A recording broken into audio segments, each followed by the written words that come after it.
여러분 안녕하세요. 롱장입니다. 아마 출근 중이신 분도 계시고 출근을 준비 중인 분도 계실 텐데요. 제 예전 과거를 생각해 보면 출퇴근에 한 3시간에서 4시간을 썼고요. 그리고 그 지하철을 타면은 농담이 아니고 발이 땅에 잘 안 닿았어요. 중간중간에. 그냥 밀려 다니는 거죠. 거의 이제 콩나물 자루인데 그 시간과 에너지와 뭐 그 스트레스 이걸 나중에 온전히 나를 위해 쓸 수 있으면 얼마나 좋을까라는 생각을 했었고, 전 그게 현실이 됐죠. 실제로 해보니까 어마어마합니다.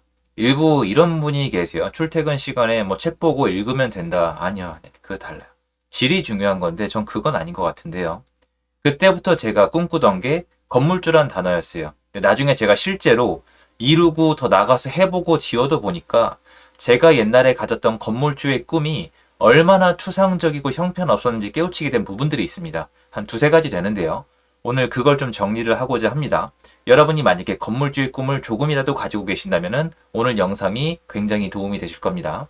시청하시기 전에 구독하기, 좋아요, 멤버십 부탁드리고요. 멤버십은 매주 토요일 라이브를 진행하고 있습니다. 그리고 제 강의 정보는 아래 링크에서 확인이 가능하세요. 그리고 오늘 영상 제작 이유 중에 하나가 있는데 요새 유튜브에 보시면 건물 소개하거나 건물 중개하는 채널이 계속 늘어나고 있는데요.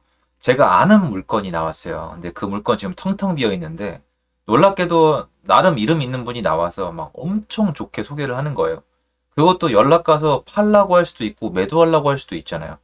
그거 잘못하면 패가망신하거든요. 여러분이 몰라서 그렇지 빌딩 투자로 망한 분들 되게 많고요. 빌딩 투자로 망하면 제일 큰 비극이 시원하게 망하는 게 아니라 매도가 안 되니까 그냥 인생이 같이 엮여요. 고통 그 자체거든요. 여러분 요새 아파트 안 팔려서 1, 2년 동안 힘드셨죠? 그거 한 곱하기 100 하시면 됩니다. 미쳐버리는 거예요. 그걸 막아야 되는데 요새 워낙 미디어가 발달하다 보니까 사람들을 현혹하는 것들이 늘어나고 있는 것 같고 그 물건도 진짜 뭐라고 하고 싶은데 제가 뭐 상세하게 파헤친 것도 아니고 미래도 못 맞추니까 말은 아끼지만 좀 보고 나서 이런 거를 좀 얘기는 하긴 해야 되겠다. 나만의 기준을 만들어 가긴 해야 되겠다는 생각이 들었습니다. 여러분들에게는 안 좋은 일이 없기를 바랍니다.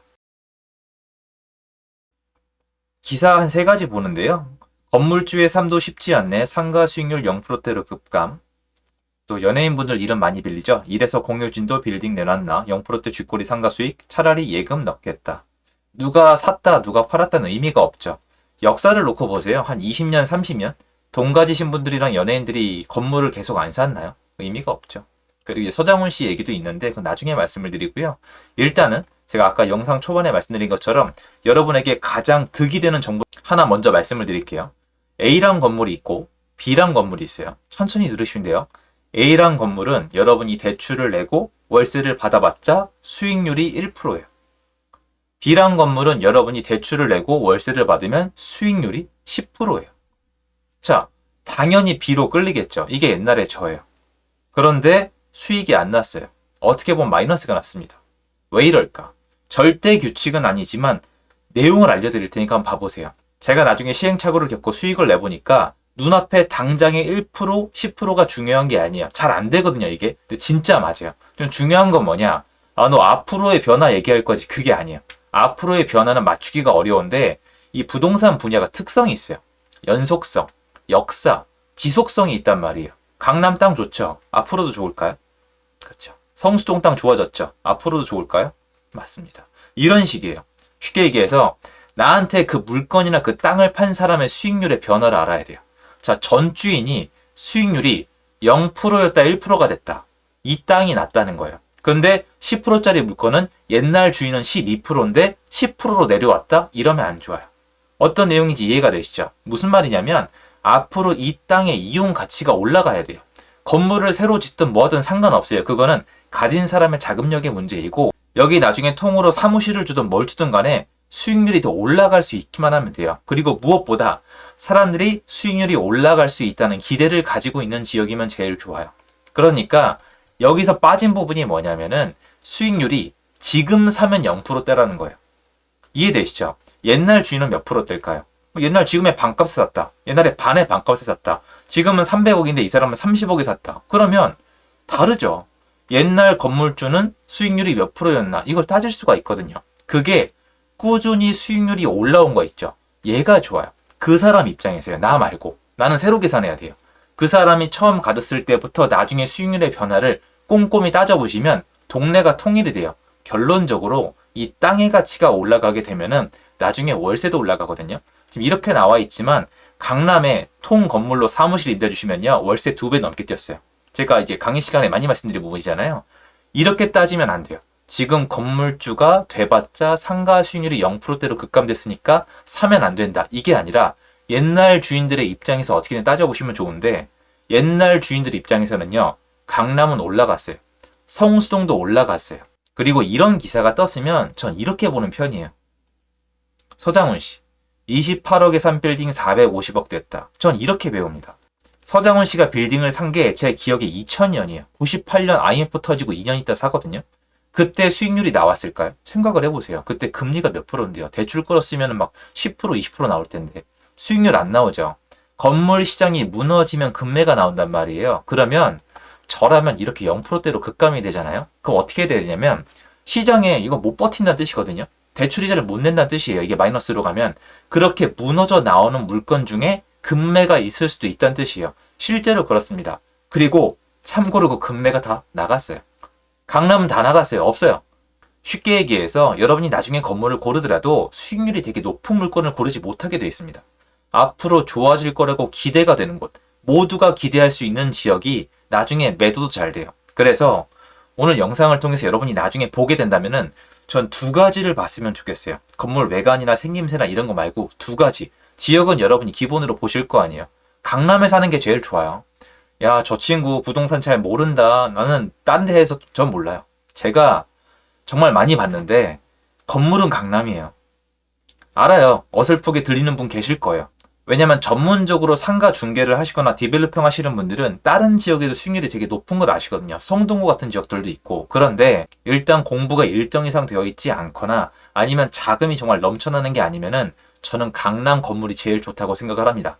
리스크도 따져야죠. 건물주 중에 거지된 사람 되게 많아요. 이거 엄청 위험하거든요. 그래서 저는 지역은 일단 그렇다고 치고요. 단순화시킨 거예요. 물론 세부적으로 보면은 봐야 될 땅은 무지무지 많지만 디벨로퍼 입장에서 다르고 목적성에 따라 달라요. 나 월세만 받으면 된다? 그럼 딴 데 가시면 되는데 일단은 가치 상승, 자산 에셋 파킹 이런 거는 전 강남이 좋다고 보는 거예요. 나머지 2가지요.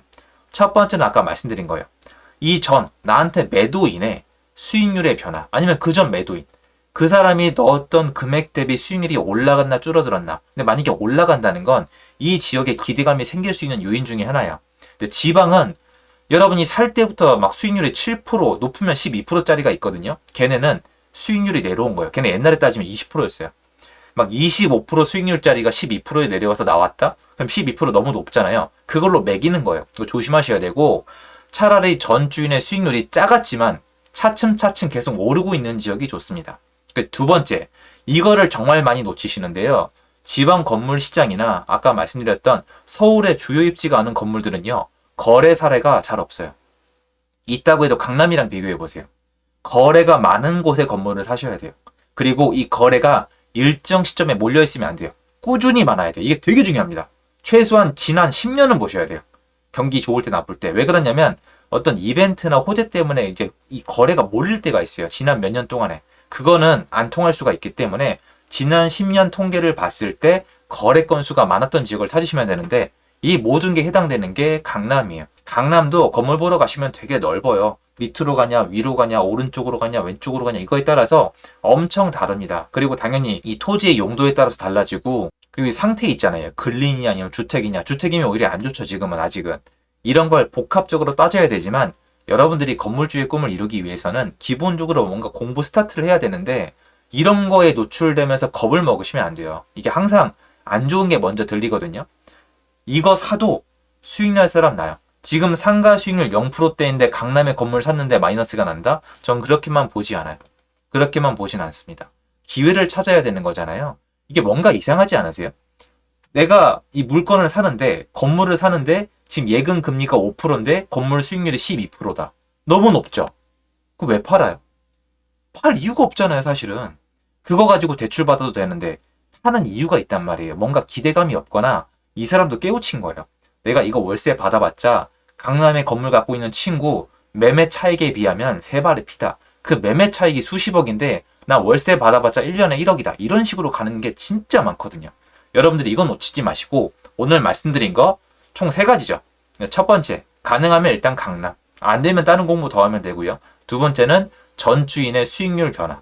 세 번째는 10년 평균의 거래량. 전 이거를 보고 1차적으로 한번 필터링을 합니다. 물론 건물은 아파트에 비해서 봐야 될 게 너무 많아요. 근데 볼 가치가 있습니다.